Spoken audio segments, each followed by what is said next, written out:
Accidentalmente escuché a mis padres decidir dejarle todo a mi hermano. Eso fue antes de que mamá me enviara un mensaje de texto: no llames ni vengas. Se acabó entre nosotros. Me quedé mirando la pantalla, dejé mi taza de té y escribí 2 palabras: entendido. La casa estaba en silencio, pero mi cabeza sonaba como una alarma de incendio. Si alguna vez has sido borrado por tu propia familia, sabes que el silencio puede ser lo más ruidoso de la habitación. Por la mañana, mi teléfono explotaría con llamadas perdidas y súplicas. Pero la noche anterior, fue cuando elegí la paz sobre el permiso. Sigue mirando. Cuando la gente me pregunta cómo era mi familia, suelo sonreír y decir normal porque por fuera, lo parecíamos.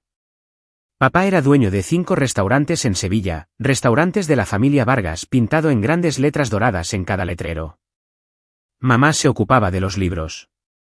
Javier se ocupaba del encanto. Y yo me ocupaba de ser invisible. Nuestras tarjetas de Navidad parecían perfectas, jerseys a juego, risas falsas, las perlas de mamá atrapando las luces del árbol. Lo que nadie vio fue lo que pasó cuando la cámara se apagó, el silencio, la jerarquía, los pequeños recordatorios de que yo no era la elegida. Papá solía decir: Javier lleva los negocios en la sangre. Tú tienes arte. Decía arte como si fuera un virus. Cuando yo tenía 14 años, Javier tuvo una bicicleta de montaña nueva. Yo tuve una de una venta de garaje, pintada con aerosol azul para que coincidiera con la suya. A los 17, chocó su coche mientras enviaba mensajes de texto. Papá le compró otro en una semana. Cuando a mí me pusieron una multa de aparcamiento, perdí los privilegios del coche durante un mes. Pensarías que dejaría de importarme, pero no fue así. Seguí intentándolo. Cuando me aceptaron en la escuela de diseño en Barcelona, volví a casa agitando la carta de aceptación como si fuera oxígeno. Papá apenas la miró. Si te alejas de los restaurantes, dijo, te alejas de esta familia. Mamá se quedó allí, con los labios apretados, asintiendo detrás de él. Javier sonrió con suficiencia, como si acabara de ganar algo. Tal vez lo había hecho. Así que me fui. Fui camarera por la noche, di clases particulares a estudiantes de primer año de diseño durante el día, viví de fideos instantáneos y cafeína. Envié postales a casa cada semestre. Nadie me escribió de vuelta, pero lo logré. Me gradué con honores, volví a Sevilla, comencé con apartamentos pequeños, oficinas, restaurantes, curiosamente, el tipo de lugares de papá. A los 33, tenía clientes que confiaban en mi gusto más de lo que mis propios padres lo hicieron jamás. Y aún así, cuando mamá se enfermó, me presenté. Los tratamientos fueron brutales: quimioterapia, radiación, especialistas en Madrid. El seguro apenas lo cubría. Ni siquiera lo pensé 2 veces, simplemente pagué, facturas, vuelos, hoteles. Cuando entró en remisión, ella me envió un mensaje de texto: gracias por todo, cariño. Eso fue todo. Ni una llamada, ni un abrazo, solo ese mensaje de texto. Unos años más tarde, Javier llamó con su gran idea, un food truck. 6 meses después, se estrelló más fuerte que su primer coche. Le envié 25.000 euros para mantenerlo fuera de la bancarrota, luego otros 15.000 euros para ayudar a los restaurantes de papá cuando el equipo se averió. Él se jactaba de reestructurar el negocio, nunca mencionó mi dinero. Es extraño cómo el amor te hace seguir escribiendo cheques mucho después de que las cuentas están en números rojos. Seguí diciéndome a mí misma que estaba ayudando a la familia, que tal vez esta vez finalmente me verían. Pero la familia no se construye sobre transacciones, se construye sobre el respeto. Y en nuestra casa, esa palabra no existía para mí. Así que, cuando papá llamó para otra cena familiar para discutir negocios, dije que sí. Pensé que tal vez finalmente pedirían ideas, no dinero. En cambio, esa cena se convirtió en la noche en que me di cuenta de la verdad. Y más tarde, parada en esas escaleras, escuchando a mi padre decir: todo va para Javier, entendí algo que había ignorado toda mi vida: nunca fui parte del legado, solo fui la financiación. Se suponía que no debía estar en casa esa noche. El plan era buscar comida para llevar, acostarme temprano y olvidarme de la incómoda cena familiar de la semana anterior, esa donde papá había pedido 50.000 euros como si estuviera pidiendo postre. Pero cuando me di cuenta de que había dejado mi antiguo portafolio de diseño en su desván, bocetos de la universidad que necesitaba para una presentación, conduje hasta allí. Eran cerca de las 7 de la tarde. La casa brillaba cálidamente detrás de las cortinas, el tipo de luz que solía significar seguridad. Cuando entré, el olor del asado de mamá me golpeó primero. Por un segundo, casi se sintió normal de nuevo. Dejé mis llaves en silencio, lista para llamar. Pero entonces oí mi nombre. La voz de papá, baja y firme: Javier es el único al que realmente le importa a esta familia. Él es el futuro. Ella simplemente sigue con su vida. La risa de Javier siguió, fácil y presumida. Así que está decidido, todo va para mí. La respuesta de papá me atravesó como un cristal, todo. La casa, los restaurantes, las cuentas. Ella ya ha tenido suficiente de nosotros. Mamá dudó. Su tenedor tintineó contra su plato. Ella sí pagó mi tratamiento, Esteban. El tono de papá se endureció. Esa fue su elección. No recompensas a alguien por hacer lo que deberían haber hecho por amor. Y entonces Javier se rió de nuevo. Supongo que es oficial. Soy el heredero. Me congelé al pie de las escaleras, el corazón latiéndome tan fuerte que ahogaba sus voces. Estaban reescribiendo la historia. Años de sacrificios convertidos en ruido de fondo. Quería entrar, gritar que no estaba pidiendo una herencia, solo decencia. Pero no podía moverme. Lo que me rompió no fueron las palabras de papá. Fue el silencio de mamá. No me defendió, ni siquiera susurró una protesta, solo siguió comiendo. Retrocedí lentamente, temiendo que el crujido del suelo me delatara. Mis dedos rozaron la barandilla, fría y suave, como si también estuviera observando. Para cuando llegué a la puerta, mi pecho se sentía vacío. Conduciendo a casa, mi mente seguía repitiéndolo como un carrete roto, la voz de papá diciendo, todo para Javier, Javier riendo, mamá quedándose callada. Cuando mi teléfono vibró esa noche, pensé que podría ser la culpa. Tal vez mamá comunicándose, dándose cuenta de que la había escuchado. En cambio, su mensaje de texto iluminó la pantalla como una cerilla: no llames ni vengas. Se acabó entre nosotros. Sin puntuación, sin explicación, solo finalidad. Durante un minuto entero, miré el mensaje. Luego dejé mi té, escribí 2 palabras: entendido. No lloré, no tiré el teléfono, no rogué por entender. El reloj hacía tic-tac, el té se enfrió, y el silencio de mi apartamento me presionó hasta que se sintió como algo vivo. Si alguna vez alguien a quien amas te ha borrado con una sola frase, sabes que el dolor no explota, se filtra. Reescribe cada recuerdo, uno por uno. Esa noche, me senté en la oscuridad, revisando cada pago que había hecho por ellos: facturas de hospital, tarjetas de crédito, servicios públicos de restaurantes. Cada euro era prueba de cuánto había intentado pertenecer. Y mientras miraba la lista, me di cuenta de que la pertenencia nunca había estado en oferta. No dormí esa noche. La ciudad estaba en silencio fuera de mi ventana, una niebla fina se arrastraba sobre las farolas.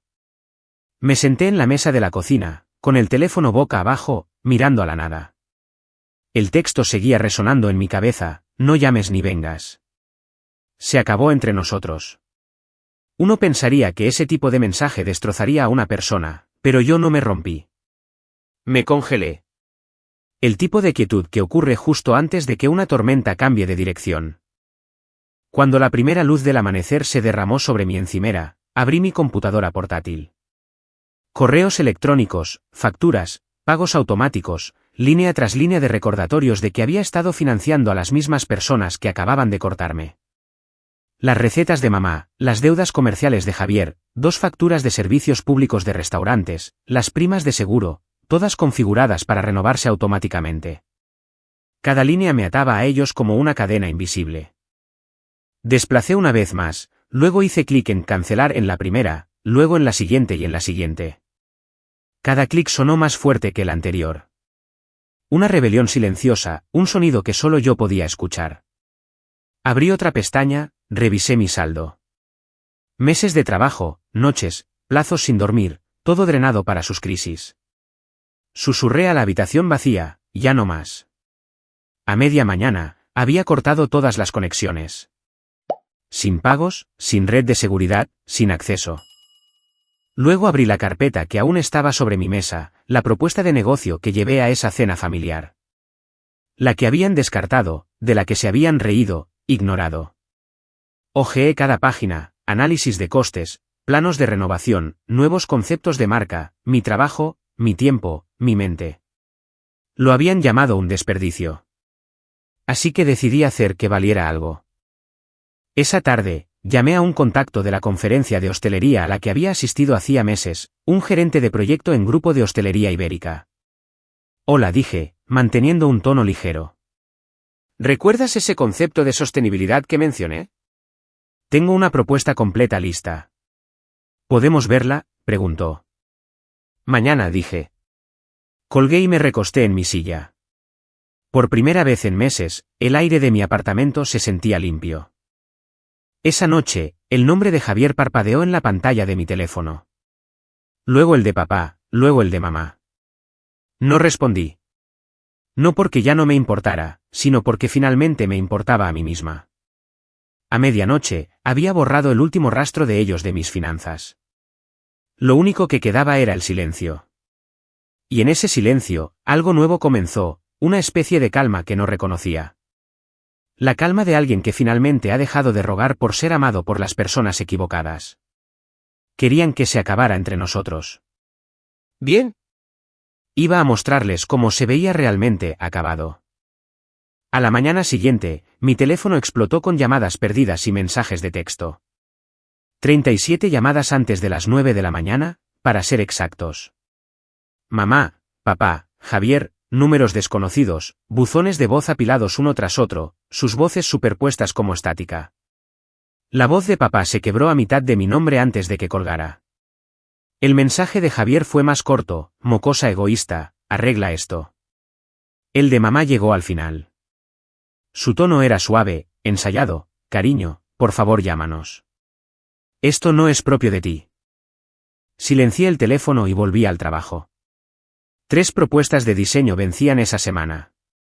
2 reuniones con clientes y un correo electrónico muy importante de Grupo de Hostelería Ibérica esperando en mi bandeja de entrada. Cuando lo abrí, mi corazón se desaceleró. Asunto, nos encantó tu concepto. ¿Podemos reunirnos mañana para discutir una asociación? Sonreí. Pensaron que cortarme me destruiría, pero todo lo que hizo fue dejar espacio para algo mejor. Al mediodía, las llamadas se volvieron desesperadas. Papá envió un correo electrónico con el asunto, urgente, restaura los pagos inmediatamente. Javier envió un mensaje de texto, estás arruinando los restaurantes. Luego otro, nos debes, Elena. Puse el teléfono boca abajo, serví café y susurré, no les debo nada. Esa noche, salí de la oficina más tarde de lo habitual. El garaje estaba a media luz, un zumbido bajo de luz fluorescente resonaba en el hormigón. Cuando llegué a mi coche, alguien salió de las sombras. Javier. Oye, dijo, con la voz aguda y los ojos vidriosos.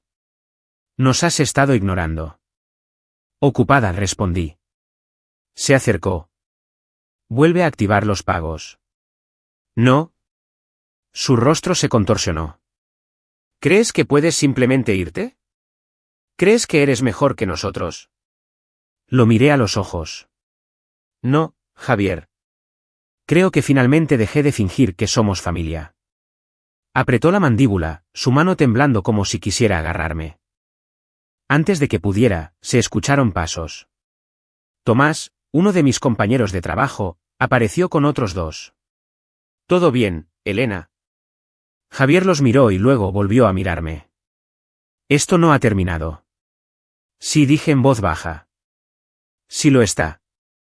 Se fue furioso, murmurando algo sobre abogados y traición. Pero el temblor en su voz me dijo que ya sabía que había perdido el control. 3 días después, Marta apareció en mi oficina. Tenía los ojos hinchados, el maquillaje corrido, como si no hubiera dormido en días.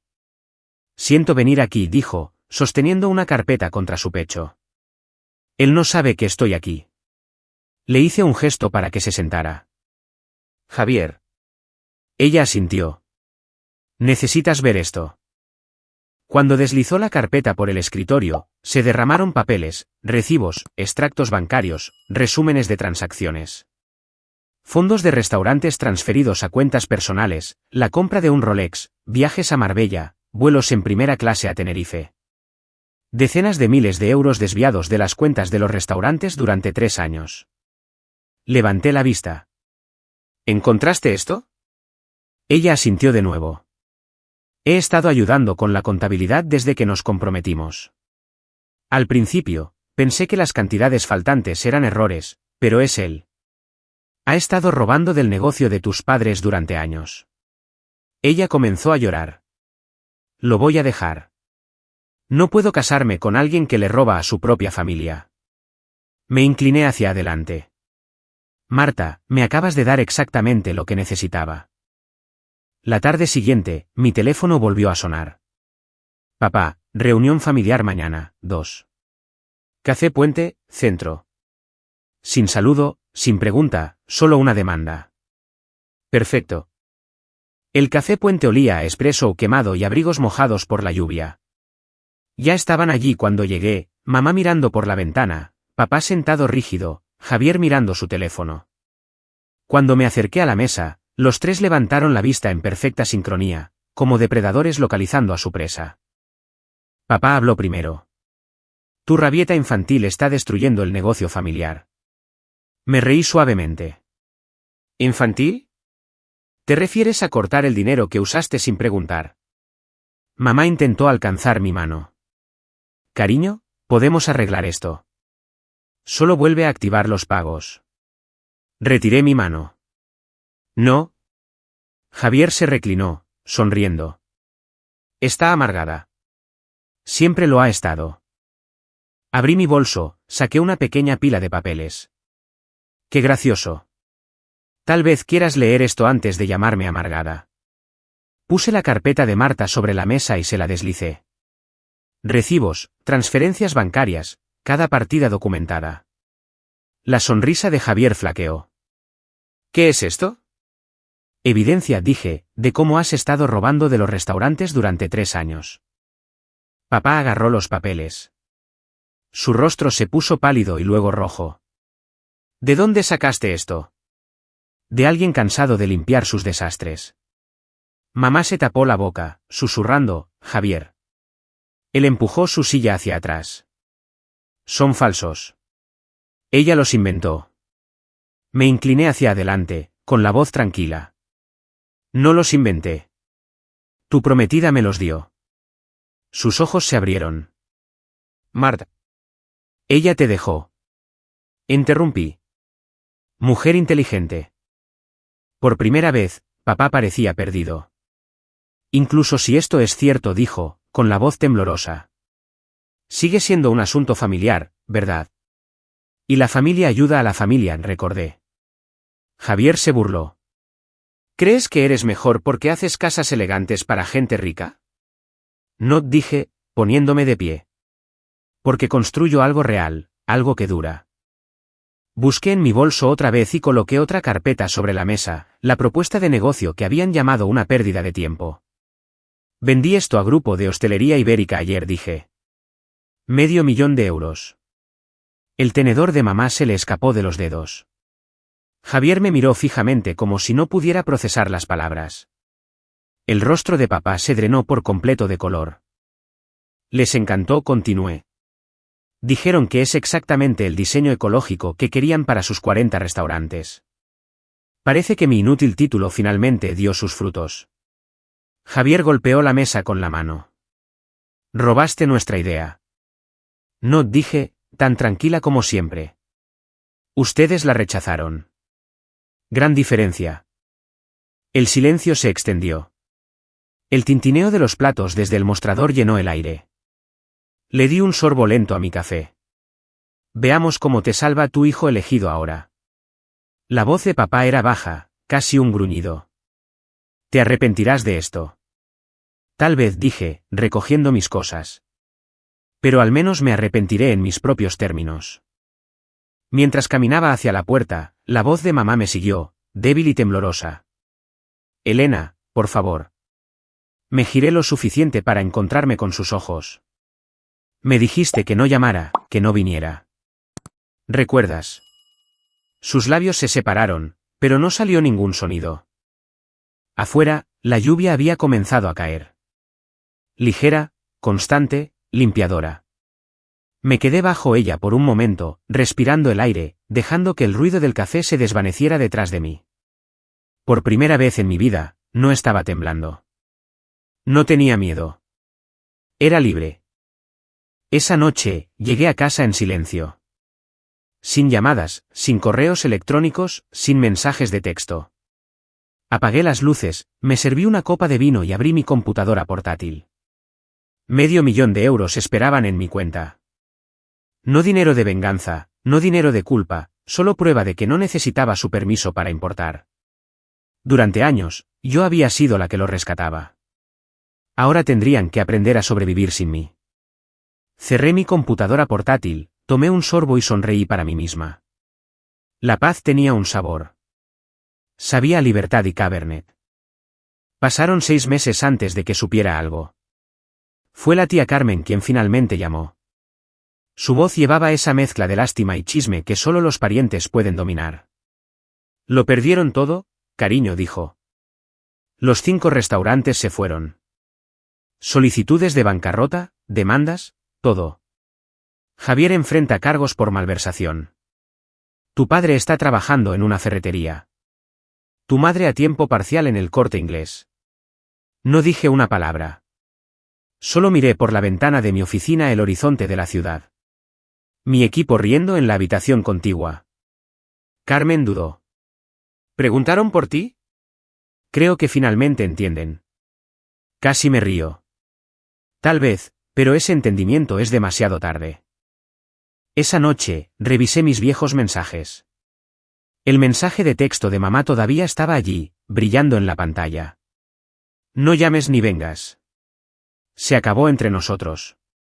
Por primera vez, no sentí dolor al leerlo. Solo distancia. Escribí un último mensaje. Nunca lo envié. Simplemente lo susurré en el silencio, entendido. A la mañana siguiente, abrí mi estudio temprano. La luz se derramó, limpia y brillante.